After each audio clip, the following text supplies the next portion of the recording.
Hey everyone, welcome to a session on reflecting. Now, this is a huge component of our class. Essentially, 40% of your grade is going to be based on reflections of field experiences. So, we're actually going to talk about what reflection actually is and what it's not, and what to expect for these subsequent assignments. So what does it mean to reflect? I mean, when you think about the words reflect, you might think of seeing yourself, seeing a mirror of yourself, seeing in what you are. But reflection is so much more deeper than that. And we also want to look and see how does reflection really associate with education and becoming a teacher, which is all what you are all trying to do. So let's look a little deeper into that.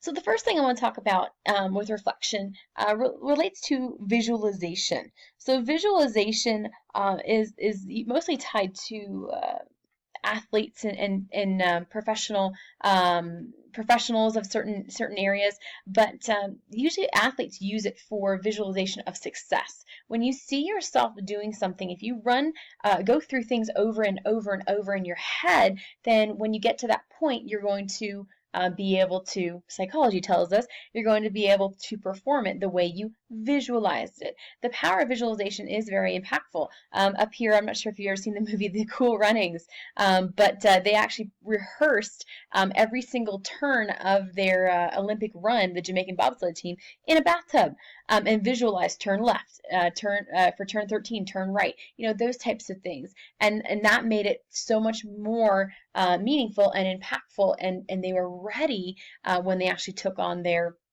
Olympic run. But it's also is tied to research. Phil Jackson from the LA Lakers, he actually did visualization with the LA Lakers. He actually did something called the safe spot during the halftime of each of their basketball games, where he asked his players to visualize a safe spot or a safe place that they could actually go to calm their nerves down, to turn internally, minimize everything externally, and be refreshed and ready to go for the second half of the game. Instead of yelling and berating them, he asked them to go to their safe spot. He also asked his players to visualize the parade route for the championship that they would have won. So he actually had them go down that particular avenue and visualize what it was like to be champions. So visualization is so much more than just seeing it, but it's actually doing it, being there, feeling it is really what visualization actually is.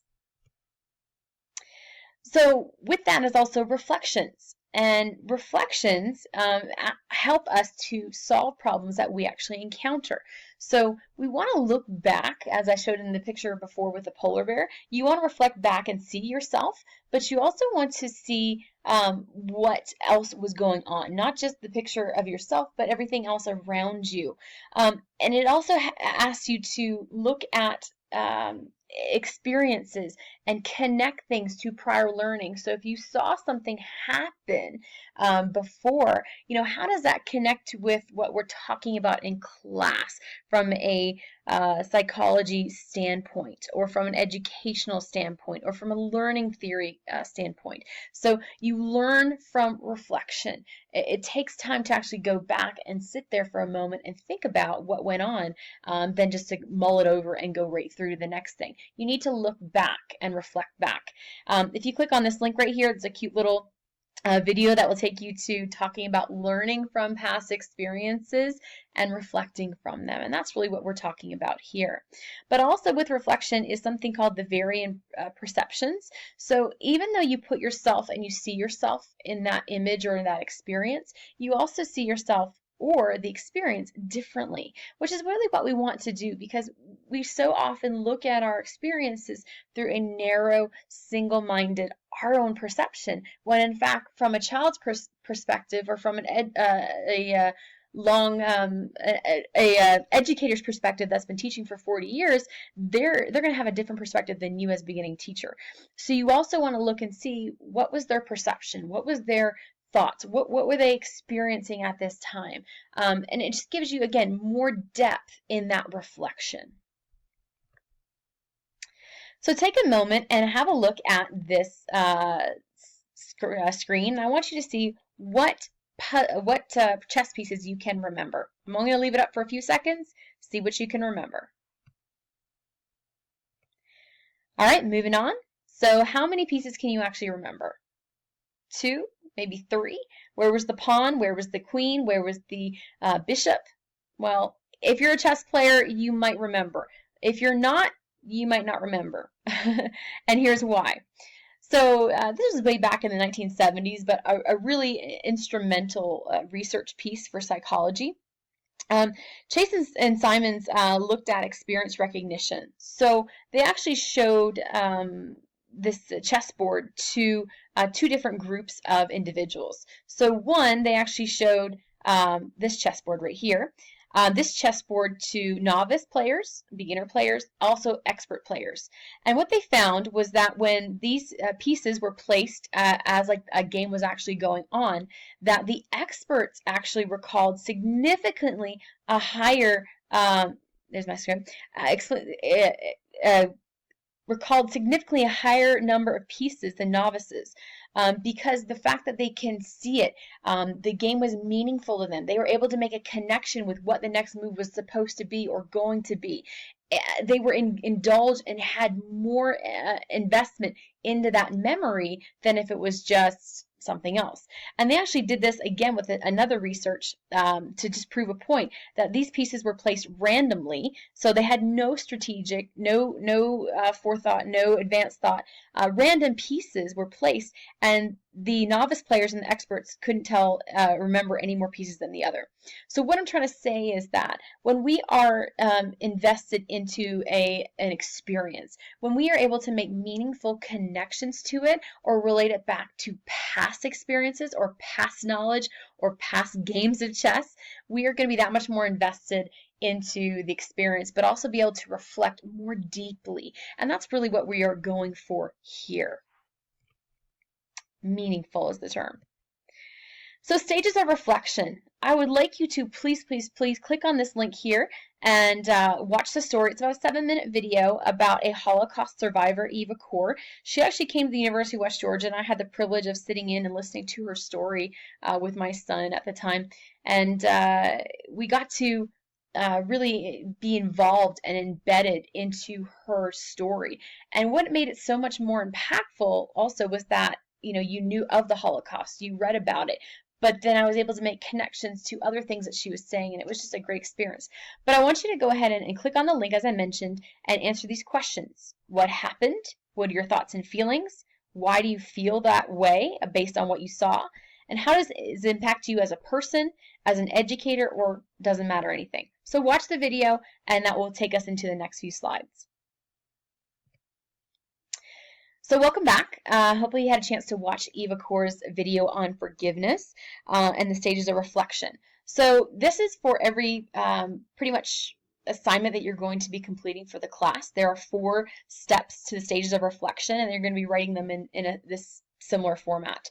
So the first thing is describe the event. I want you to tell me who, what, when, where, why, how. I mean, the stuff that we typically learn about as we start to write stories.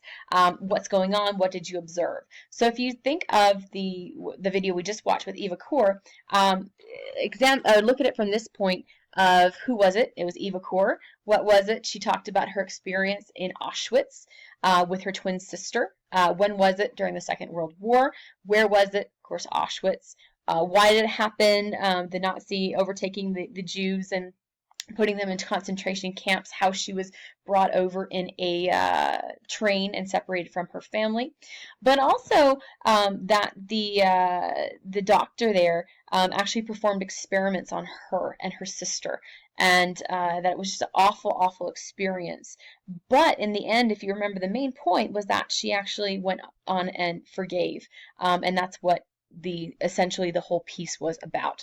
So that's the first stage of reflection. Describe the event, give me a holistic summary of it, kind of breaking it into parts, and then moving down into a deeper reflection for the 3 other stages.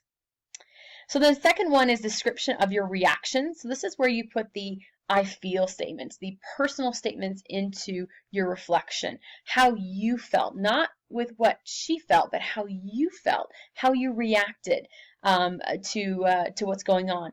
Now you can give of course, your personal opinion, but you don't want to evaluate what you saw. You want to just say, I felt, or this is what I experienced. So when you're watching that Eva Core video, what did you feel? Did you feel mad? Did you feel hatred against what the doctors and the other individuals were doing to her? What about when she said that she chose to forgive the doctors and everybody else? How did that make you feel? Well, I couldn't have done that. That was too hard. Or I think that was great. Or that made me feel wonderful. Or why? So this is where you really want to dive in and to kind of make that connection with what the story was about or with what the experience was about. So put yourself in that not those same shoes, but put yourself there and describe, what are you feeling? The third stage of reflection is analysis of the event. So this is where you really break down, not really your feelings, but break down about the themes, the patterns, the organization, or how you connect it to other theories or concepts or things that you've learned about in theology and in psychology and a couple different things. And we're going to be looking at psychosocial, cognitive behavioral therapy, cognitive behaviorism, those types of things. We're going to be looking at some of those learning theories. So you want to make those connections. But I also want you to really dive in deeper to the streamline, the main focus. So for instance, the main focus of that video was on forgiveness. And so maybe defining what forgiveness actually is. Not what you feel about it, but what is it? That it's a self-healing, self-treating, freeing of oneself. That's what forgiveness is, and take it to a higher level of why forgiveness is important, what it can do for somebody, set somebody free, and being self-liberated, self-empowered. So really analyze, again, take it to a deeper level, that main point and understanding. The other thing I want to talk about is the formal writing or the academic language. That's in our next section of using appropriate terminology and not just slang terms or something you would write or talk about to a friend, but real academic writing, something you'd see in a newspaper or in a broadcast. And that's on the next slide, or next set of lecturing. The fourth one is conclusions. So did this experience support or not support concept theory or research of a past experience? So how did this, again, relate to you, or something you've seen or theories you've heard about? And again, we're going to be going through those theories in our class, but connect it to something else that you've done.